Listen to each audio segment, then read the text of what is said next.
Tolong dirayu Pak Lahpi, bagaimana supaya dia mau membuka genggamannya. Dirayu, diancam, disogok, diintimidasi, silakan. Waktunya 1 menit setengah menit. Ngeri. Dibuka. Tidak bisa diubah oleh orang lain. Itu yang terjadi pada siswa kita dan pada kita semua sebenarnya. Kita tidak akan bisa diubah oleh orang lain. Itu hanya ilusi.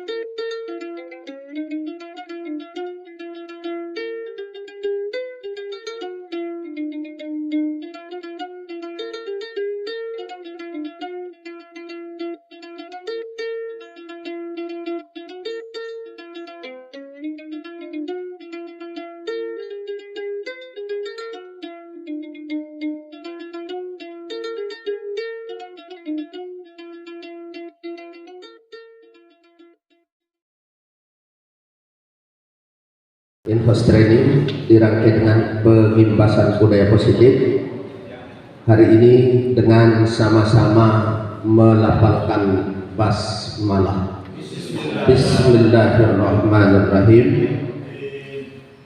Selanjutnya menyanyikan lagu kebangsaan Indonesia Raya.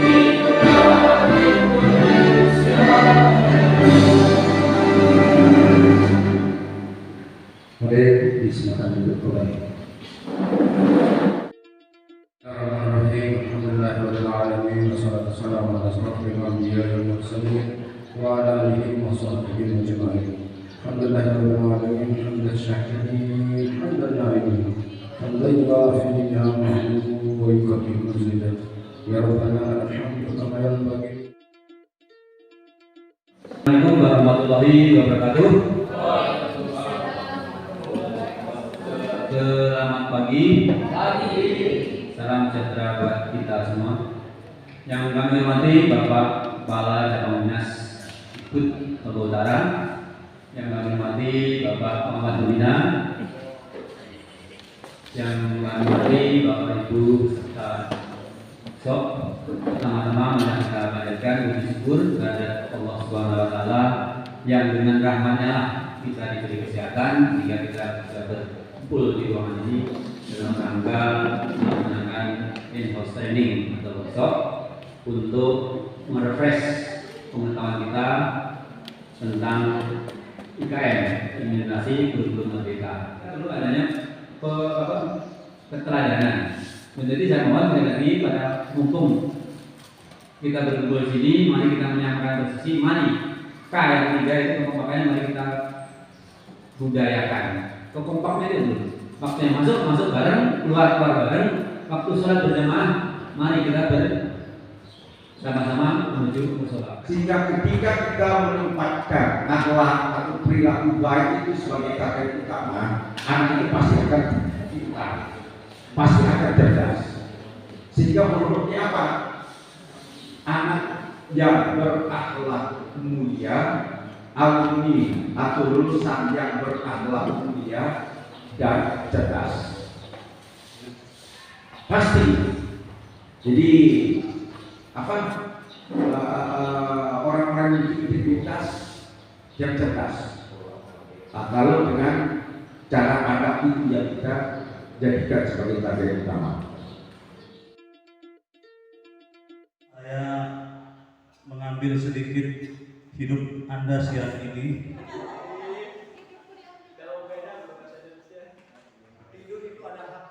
Ya.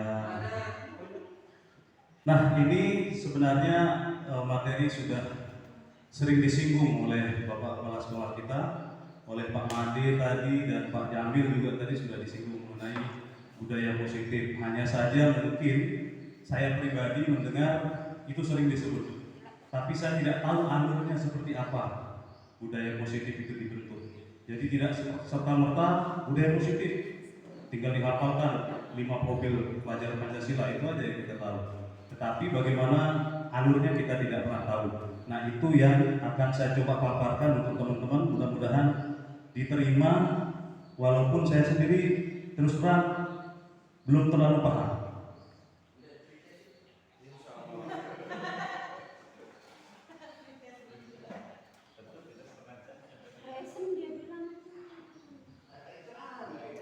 Ya, saya sudah siapkan ini materi, cuma nanti kita ngebut-ngebut saja. Oh, tidak mau ngebut. Ini mendung, biasanya kalau mendung artinya alam raya mendukung saya untuk menyampaikan materi ini, biar jangan terlalu berat. Baik, budaya positif teman-teman.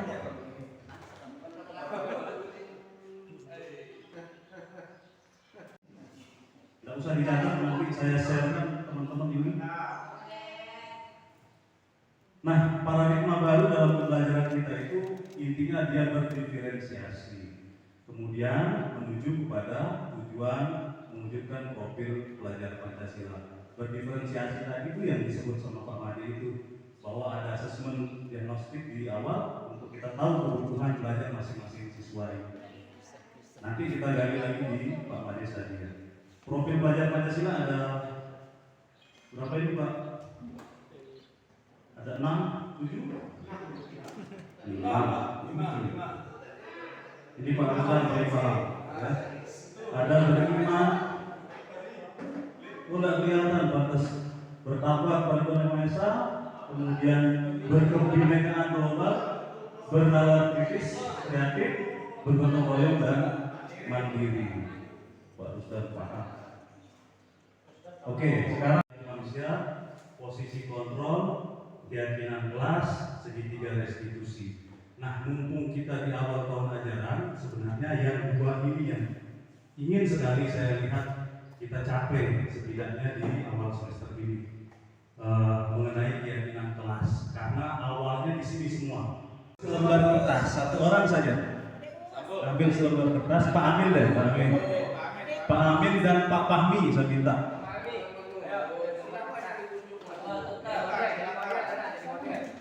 Jadi model. Pak Fahmi sini. Pak Fahmi sini. Sobek Pak Fahmi sedikit aja, secuil aja. Ya. Lama banget ya. Tulis sesuatu yang sangat penting. Nama pacarnya tulis. Iya, tulis cepat.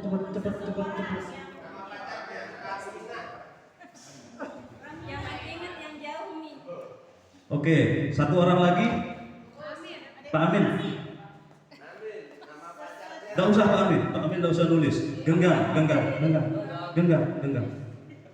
Tolong dirayu Pak Fahmi bagaimana supaya dia mau membuka genggamannya. Dirayu, diancam, disogok, diintimidasi silakan. Waktunya 1 menit setengah menit. Ngeri. Dibuka ya? Tidak dibuka kan? Ada yang mau mencoba? Kurang banyak. Kalau banyak dibuka. Oke, baik, terima kasih. Silakan duduk kembali. Ya, ini hanya ilustrasi bahwa Pak Fahmi tadi tidak akan membuka tangannya, walaupun diberikan amplop setebal itu oleh Pak Amin. Saya yakin masih banyak amplop sebenarnya. Artinya apa? Pak Fahmi ini menerapkan bahwa kekuatan utama kontrol dirinya ada pada dirinya sendiri. Tidak bisa diubah oleh orang lain. Itu yang terjadi pada siswa kita dan pada kita semua sebenarnya. Kita tidak akan bisa diubah oleh orang lain. Itu hanya ilusi dalam pembelajaran. Jadi ilusinya apa? Ilusi itu sesuatu yang tidak benar ya. Ini dia. Ilusi bahwa guru mengontrol murid itu hanya ilusi. Kita tidak bisa mengontrol murid. Kemudian ilusi bahwa kritik membuat orang merasa bersalah dapat menguatkan karakter, tidak. Membuat orang merasa bersalah justru akan menjatuhkan karakternya. Seperti ceritanya Pak Epul tadi, kalau dikeluarkan dari sekolah malah mungkin dia lebih hancur. Kemudian Penguatan positif, efektif, dan bermanfaat itu juga ilusi. Jadi pemberian reward, hadiah itu ilusi. Membentuk orang menjadi pamrih, menjadi tergantung pada hadiahnya. Kemudian orang dewasa membeli hak untuk memaksa, itu juga tidak benar, ilusi. Itu tidak manusiawi dalam pendidikan kita.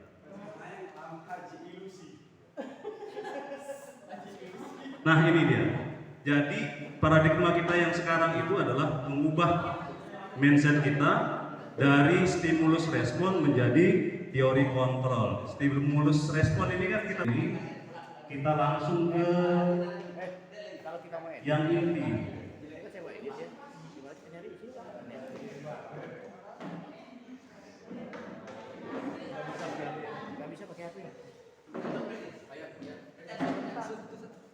Disiplin positif saya rasa sudah juga teman-teman pahami. Hanya saja disiplin itu berubah makna ya. Kok kita nggak dapat? Jadi sesuatu yang dilakukan dengan keterpaksaan hanya untuk kebutuhan. Padahal disiplin itu harusnya sesuatu yang dilakukan untuk diri sendiri. Jadi bukan untuk orang lain. Kita berdisiplin itu karena kebutuhan kita sendiri, untuk menghargai diri kita sendiri, bukan karena takut atau dipaksa orang lain. Itu intinya. Nah anak-anak kita aja berdisiplin itu dalam rangka ini sebenarnya, untuk membangun motivasi intrinsiknya. Ada motivasi ekstrinsik, ya, kayak karya sastra, ada motivasi intrinsik. Intrinsik ini yang dari dalam dirinya sendiri yang tidak mudah diubah orang lain. Kemudian nilai-nilai kebajikan universal yang kita pakai adalah profil pelajar Pancasila. Intinya sama. Jadi sifatnya universal itu artinya lepas dari perbedaan suku, bangsa, agama, bahasa maupun latar belakang sosial budaya. Jadi semuanya akan sama. Nah, kebutuhan dasar manusia ini yang akan mempengaruhi semua perilaku. Jadi kalau ada anak melanggar peraturan, ada sesungguhnya kebutuhan dasar yang ingin dia penuhi. Ini dia kebutuhan bertahan hidup, kasih sayang dan rasa diterima, penguasaan, kebebasan, kesenangan. Jadi kalau ada anak yang bolos, kemungkinan dia sedang ingin memenuhi salah satu kebutuhan itu. Apakah dia ingin bersenang-senang, atau karena dia membutuhkan kasih sayang, karena tidak merasa diterima di kelas itu, tidak nyaman, dia tidak masuk. Jadi kita harus tahu motif anak-anak melakukan sebuah pelanggaran. Nah ini yang tadi, motivasi eksternal. Motivasi eksternal itu bentuknya seperti ini. Biasanya dilakukan oleh anak itu untuk menghindari ketidaknyamanan. Jadi dia manut-manut aja biar aman aja gitu ya. Tapi sesungguhnya dia memberontak dalam dirinya. Kemudian untuk mendapatkan imbalan yang tadi karena ada hadiah. Nah ini yang kita tuju sebenarnya, motivasi internal. Ya, dia akan membayangkan dirinya akan menjadi seperti apa sih, seperti yang dia mau. Itu sebenarnya. Ini teori motivasi, nanti saya share juga. Nah ini kurikulum merdeka kita ini, kita taunya merdeka aja, tapi dalam pendidikan sebenarnya kita ingin memerdekakan anak.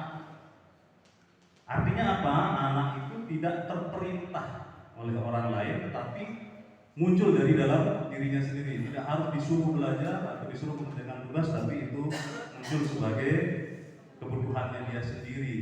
Itu yang internal tadi itu. Nah ini sekarang coba kita tes teman-teman. Kok enggak muncul di situ?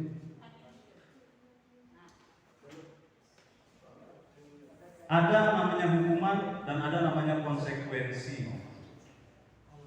Kalau hukuman kan sifatnya menyakiti ya, tidak nyaman, tidak enak. Kalau konsekuensi artinya anak sudah tahu kalau dia melakukan A maka akibatnya akan begitu gitu ya. Mencatat 100 kali dalam buku kalimat saya tidak akan terlambat lagi, ini termasuk hukuman. Lari mengelilingi lapangan karena terlambat ya, itu hukuman. Jadi jangan-jangan kita lebih banyak melakukan hukuman, padahal itu tidak efektif. Nah, yang kita dianjurkan itu adalah mengajak anak-anak kita untuk lebih ke konsekuensi. Jadi bukan menerima hukuman tapi konsekuensi. Artinya dia berjalan dua arah. Anak-anak yang menyepakati. Jadi ujungnya nanti ada kesepakatan yang di kurikulum Merdeka ini kita sebut sebagai keyakinan kelas. Jadi sebenarnya kita sudah tahu ada kesepakatan kelas, tapi istilahnya di kurikulum Merdeka menjadi keyakinan kelas. Kenapa keyakinan bukan kesepakatan atau bukan aturan? Karena sifatnya harus menjadi terinternalisasi. Kalau aturan kan orang yang buat. Kalau kesepakatan bersama-sama. Kalau keyakinan lebih dalam lagi. Oke, kita cepet-cepetin aja ya ini teorinya. Nah ini posisi kontrol dulu, ini penting. Kita sebaiknya itu berada pada posisi yang dua ini sebagai pemantau dan manajer. Tadi ada di soal yang dikasih Pak Madi itu ada sebagai pemantau, salah jawabannya ini. Penghukum, pembuat rasa bersalah, teman, pemantau atau manajer.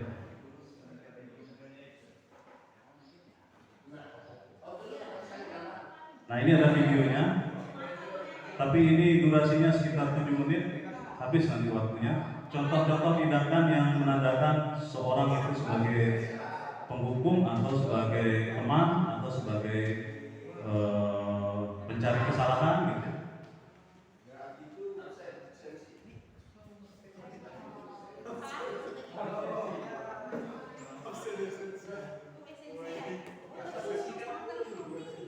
Nah ini, kalau posisi penghukum, kalimat-kalimat yang keluar dari guru seperti ini.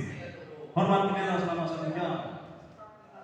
Membuat rasa bersalah, nah, berapa kali guru bilang, kamu ini memang itu membuat anak merasa bersalah. Ujung-ujungnya apa?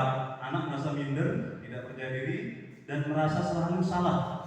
Ini rasanya juga tidak hanya kita butuhkan di sekolah, tapi juga di rumah. Bagi yang punya anak-anak seusia anak saya ini butuh sekali. ABG itu cepat sekali tersinggung kan? Salah terus. Nah, berarti cara kita untuk mendekatinya yang keliru.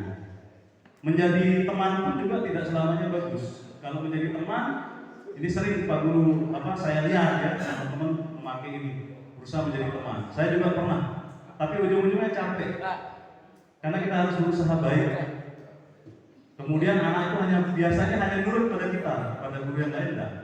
Jadi kedekatannya itu hanya berdasarkan kebutuhan aja, akrabnya sama bagian aja. Pemantau, ini malaikat pencatat ya. Pemantau. Tapi dia sudah menjalankan konsekuensi biasa pemantau. Nah yang kita diajukan itu sebagai manajer ini yang tertinggi. Kalimatnya adalah, apakah kamu tahu kesalahanmu? Jadi anak-anak itu diminta untuk tahu dia sudah salah.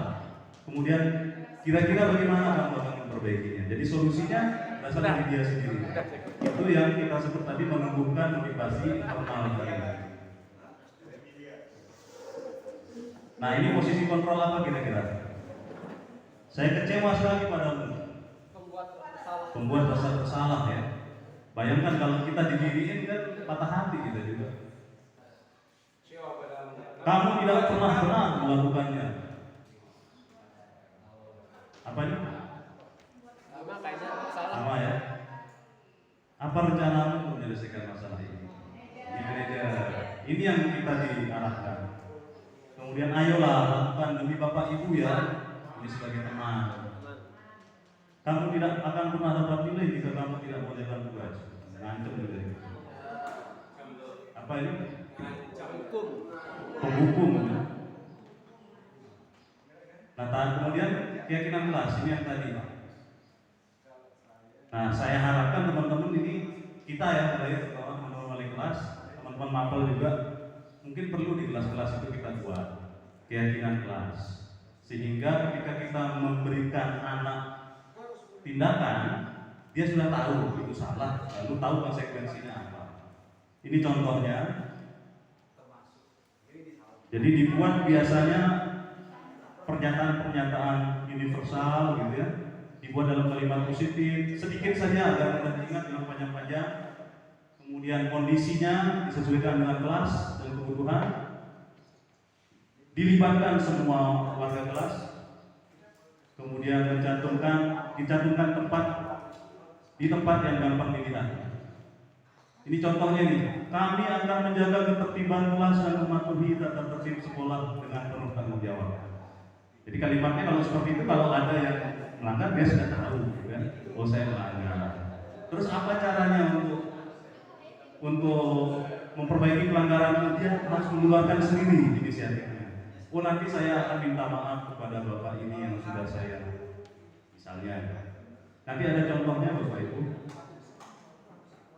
Nah mudah-mudahan ya minggu ini kita bisa buat ini kesepakatan kelas. Terserah lah kalau mau pakai kata kesepakatan atau keyakinan kelas boleh. Lalu ya kesepakatan deh biar gampang. Lalu ditandatangani oleh masing-masing siswa di bawahnya sehingga semuanya terlibat. Gitu. Oke, siap. Barulah kita akan bisa melakukan restitusi. Jadi restitusi ini semacam kita membuat anak itu kembali ke ekosistem belajar lagi. Jadi kalau kita hukum, dia malah akan menjauh. Seperti cerita ada orang yang karena melakukan kesalahan di masjid, ini Ustaz, ada orang yang melakukan kesalahan di masjid, entah apa kesalahannya, dimarahi sama perbot, berhenti dia ke masjid.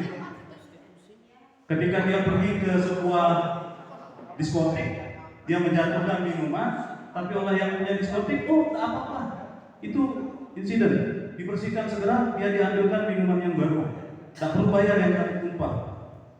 Besoknya dia tetap datang, tapi dilayani dengan baik. Nah itulah ilustrasinya. Walaupun di tempat ibadah, tapi kalau cara kita menangani salah, orang tidak akan mau datang lagi, apalagi di sekolah.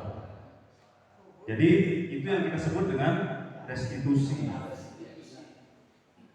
Nah ini dia segitiga restitusi. 3 tahap yang akan kita lakukan ketika menghadapi anak yang bermasalah. Yang pertama, menstabilkan identitas.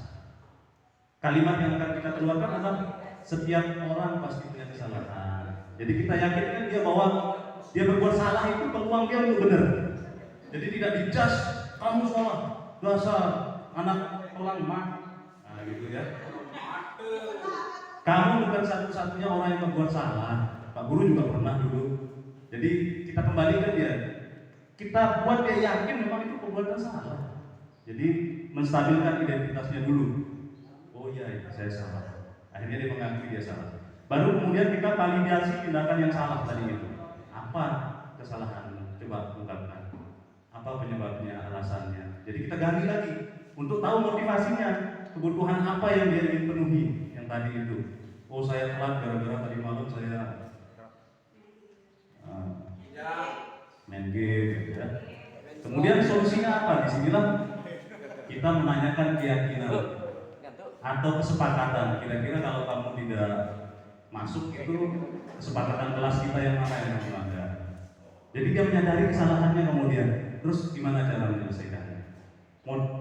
Solusinya muncul dari dirinya sendiri. Jadi kita tidak mengeluarkan energi yang lebih untuk marah-marah, mencak-mencak sampai asam lambung. Ya. Contoh saya gitu. Nah ini kalimat-kalimat yang digunakan untuk menstabilkan identitas. Berbuat salah itu hal yang manusiawi. Tidak ada manusia yang sempurna. Jadi ya kita ajum-ajum lah gitu. Biar dia tidak down. Validasi kebutuhan. Kamu bisa saja melakukan hal yang lebih buruk. Kamu bisa tusuk dia, tapi kamu tidak lakukan. Kamu hebat bisa nahan diri. Jadi kita ajung lagi nih, agar dia tidak melakukan, bukan agar melakukan. Mati Pak ya. Nah ini contoh yang kemarin saya buat sama anak-anak.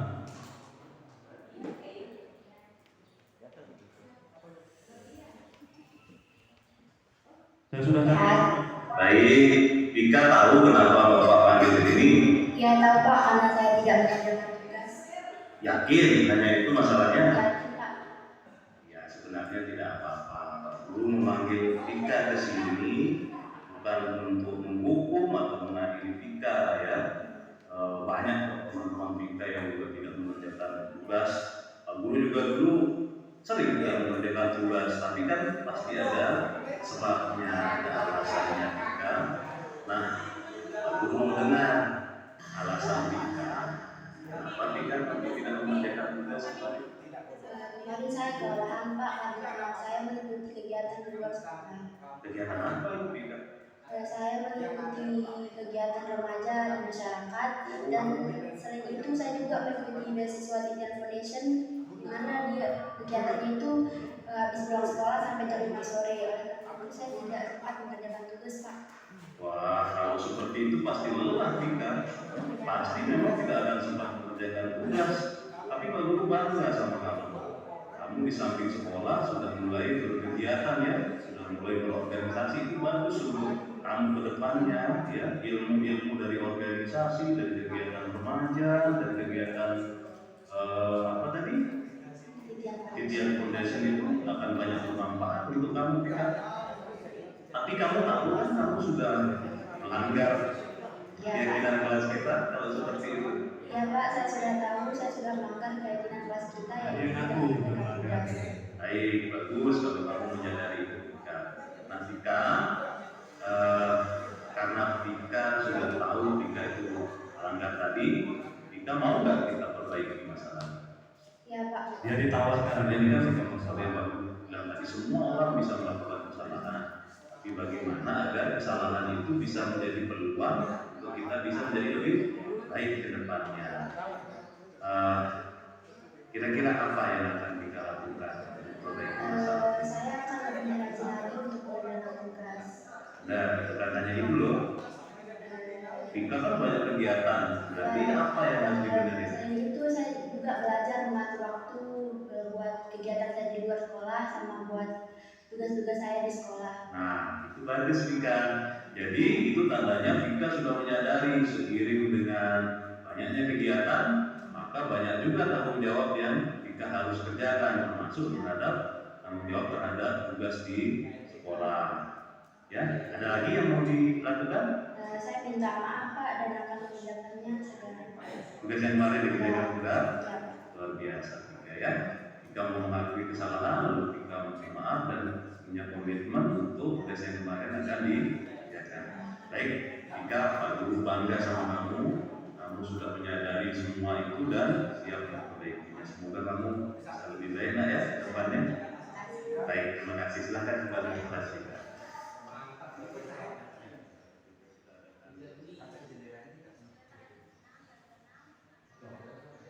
Saya tidak dihakimi dan tidak diberikannya dan dengan cara ini dia langsung jujur ini apa konsep namanya saya tidak malas mengerjakan tugas. Nah, dengan konsultasi kayak tadi saya bisa motivasi buat lebih rajin mengerjakan tugas lagi. Jadi yang tadi itu dengan skenario Bapak Ibu, yang tadi yang restitusinya dengan skenario, tapi kesannya ini saya tanya beneran, mana lebih baik kamu ditanya begini, diajak ngobrol begini, apa disalahkan dihukum suruh lari?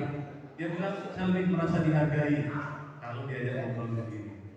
Jadi ini sebenarnya kita belajar untuk memanusiakan anak gitu, tidak kita buat jadi budak atau hukuman atau seterusnya. Baik, cuma itu Bapak Ibu sedikit yang saya sampaikan. Sekali lagi terima kasih sudah bersedia saya curi waktunya sekitar 40 menit. Saya akan share ini, kemudian ini Canva, teman-teman yang mau belajar Canva saya siap juga bantu, kapan, di mana gitu, asal ada waktu luang saya siap. Jadi tampilannya memang lebih asik. Ini Fahmi, ini dia nggak tahu dirinya. Terima kasih, mohon maaf kalau ada kekurangan. Selamat siang, assalamualaikum warahmatullahi wabarakatuh.